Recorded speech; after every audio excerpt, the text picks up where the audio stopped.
nació con un doble sentido.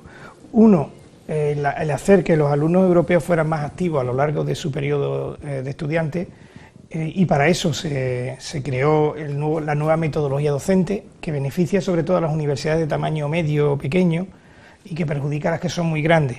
O sea, el espacio europeo se pensó para una universidad como la nuestra. Huelva. Sí, por eso nosotros ahí estamos avanzando tanto. Y luego, en segundo lugar, por intentar homogeneizar, lo ha dicho muy bien en el informe que se ha hecho, no se trata de hacer todos los títulos igual en Europa, sino que se puedan homogeneizar y que sean comparables y que además sean homologables. Entonces, el espacio europeo te permite, a través de una cosa que se llama el suplemento al título, es decir, en el título del alumno por detrás se pone todo lo que ha hecho. Aparte de tener un título universitario, tiene un conjunto de capacidades que ha adquirido y eso le permite poder trabajar en cualquier país. Tiene el título y el currículum, ¿no? Exactamente. Son ya 46 los países, no solamente europeos, son 46 los países que se han apuntado al Espacio Europeo de Educación Superior.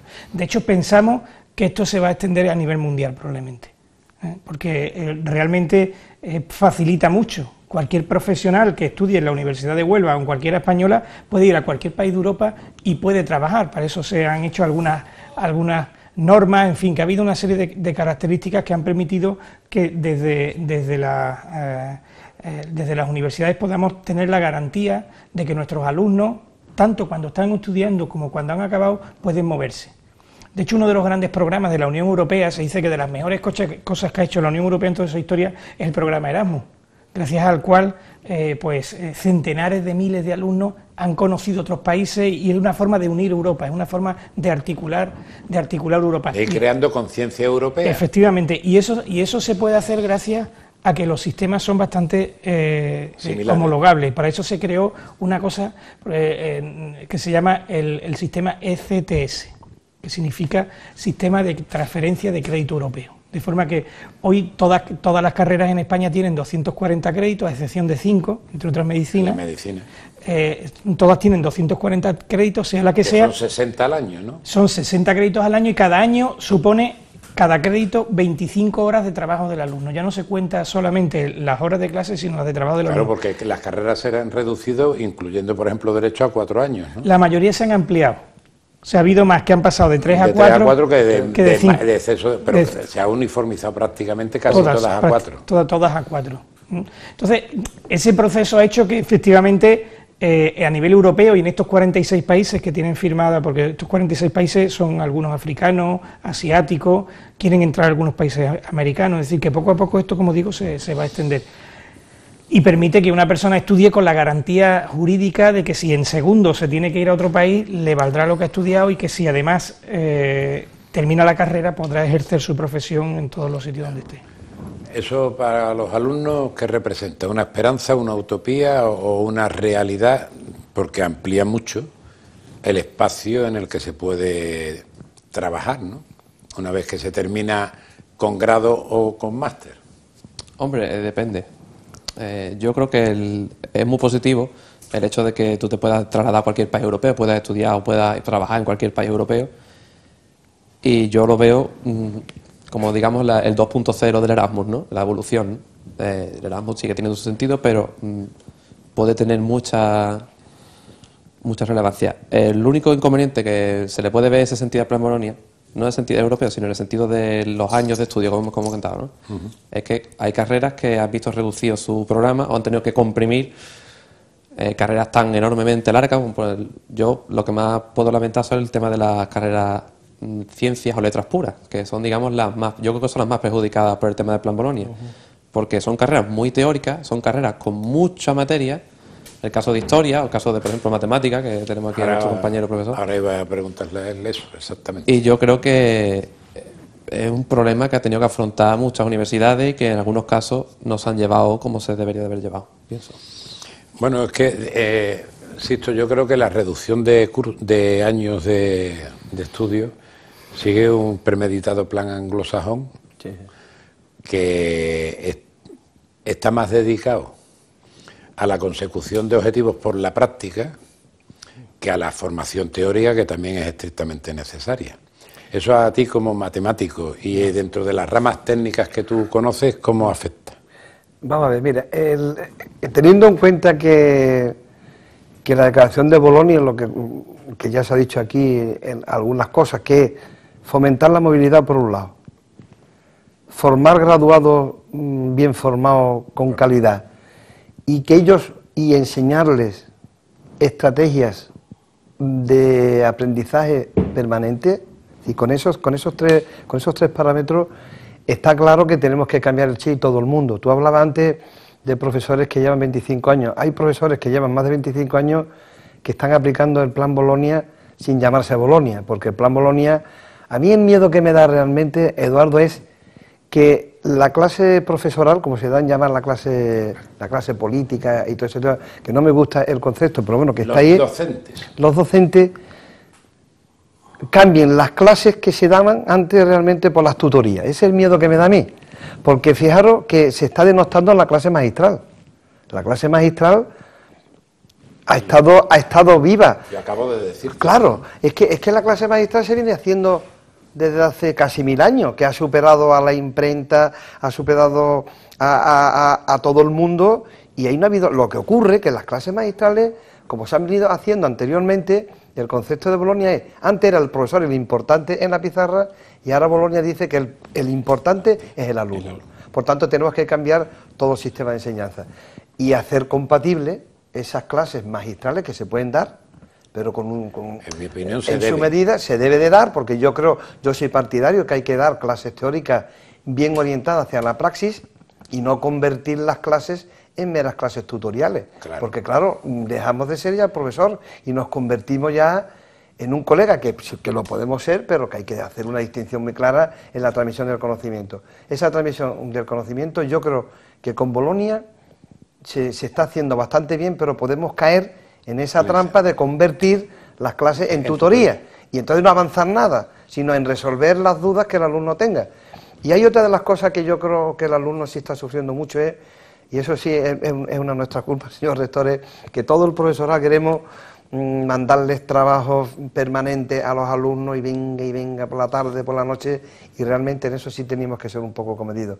Y ese error yo creo que debemos de ir limando un poquito, porque a nuestros alumnos no pueden estar 24 horas encima del libro, tienen que hacer otro tipo de cosas también que constituyan otro de los elementos fundamentales en su formación integral, ¿no? Claro, es que la universidad tiene que ser un espacio de educación superior, pero también un centro de dinamización cultural, de inquietud política.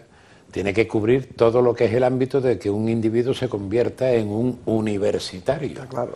O sea, que no se pase por la universidad para tener un título solo, sino para salir de la universidad con un título y una preparación que te permita decir, oiga, que es que yo soy universitario, que yo he tenido educación superior, ¿o no? En ese sentido, sí. Yo soy así, yo soy un universitario así, en mi universidad y en mi época las cosas eran así. Lo que iba a decir, en ese sentido sí se puede ser bastante crítico con el plan Bolonia. Lo que es cierto que dice el profesor Sisto, que no debemos caer en eso que se convierta en tutoría. Lo que no debemos caer es que el estudiar en la universidad se convierta en una prolongación de hacer una formación superior, un grado de FP. La universidad, el espíritu de la universidad de toda la vida de Dios siempre ha sido el de la formación de ciudadanos y el de la formación del espíritu universitario, el espíritu, hombre, en mi caso humanista, ¿no? El espíritu de las personas, el espíritu del saber pensar. El atreverte a saber, sapere aude, ¿no? El lema de nuestra universidad. Entonces, lo que debemos evitar, y yo creo que la universidad está trabajando bastante en eso, es que la universidad no se convierta en un centro de formación profesional. Yo no voy a la universidad, aparte de para que me enseñen con un martillo y a clavar algo, ¿no? La universidad tiene uno que aprender a pensar, y aparte de saber formarse como una profesión, lo que tiene uno que saber es lo que usted ha dicho, que cuando uno salga diga, oye, que yo soy universitario, que yo soy licenciado, ahora soy graduado, ¿no? Bueno, pero en ese sentido yo creo que eso no debemos, la universidad no debe perder ese espíritu. Desde un punto de vista, hombre, el esfuerzo que ha hecho la sociedad y las administraciones españolas en este periodo democrático por procurar que accediera a la universidad todo aquel que tuviera méritos para acceder con independencia de su nivel económico o el de su familia, debe de ser una responsabilización, ¿no, señor rector?, de crear universitarios. Obviamente. De crear una casta, entrecomillado lo de casta semánticamente, de personas con formación y capacidad superior que puedan ser las élites dirigentes del día de mañana. digo yo.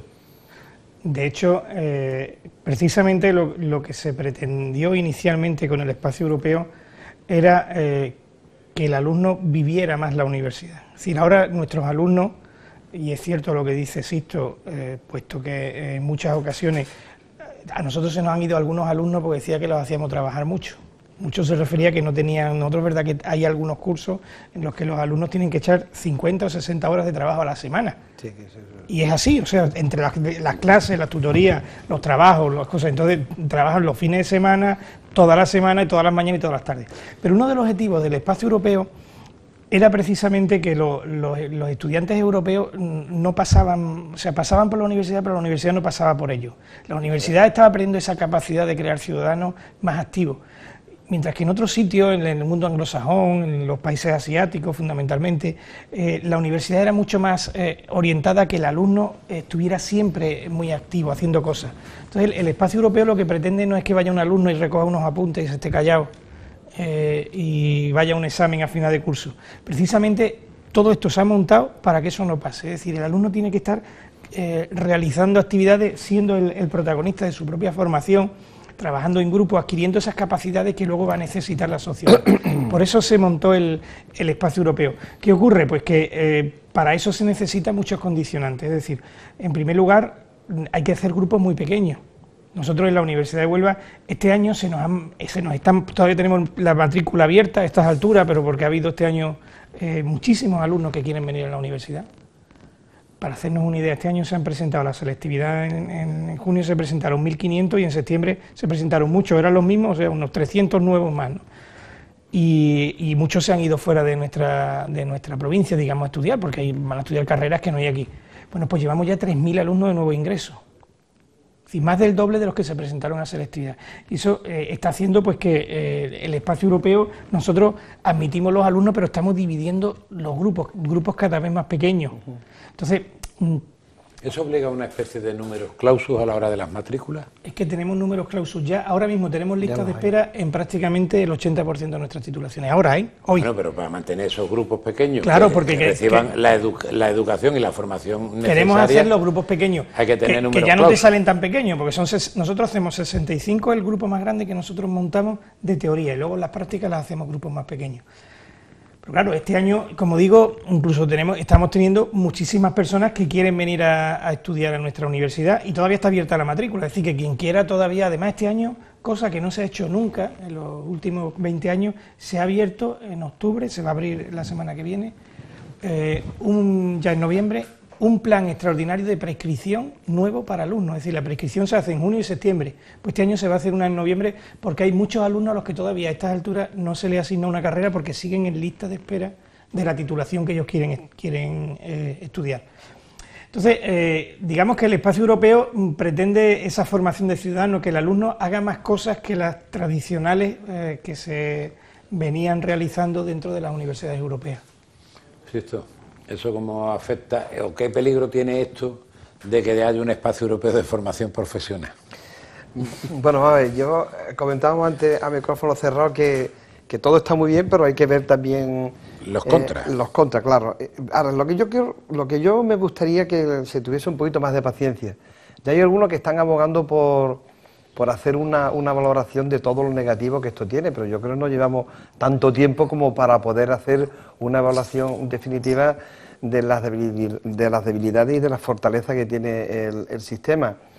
Decía antes que los rectores antiguos, los que han sido ya rectores, que pueden sopesar con toda la carga de responsabilidad que han tenido en sus universidades, sí se está viendo, por ejemplo, y es una opinión personal que tengo, es que intentamos converger primero en Europa cuando deberíamos de empezar a converger en España, en las universidades. Es decir, lo que no parece lógico que un chico o una chica estudie en la Universidad de Huelva e intente por razones de traslado de lo que sea estudiar en otra universidad del norte de España, del sur o del este, y llegue a la hora de la convalidación del estudio y tengan los problemas que están teniendo. Eso es lo que no se puede consentir de ninguna de las maneras. Unas veces apoyado en que el temario no se da en su totalidad, otras veces porque en el plan de estudio no se contempla lo que allí se da. Eso es porque probablemente haya 17 modelos de universidad en España. Claro. En Andalucía al menos hemos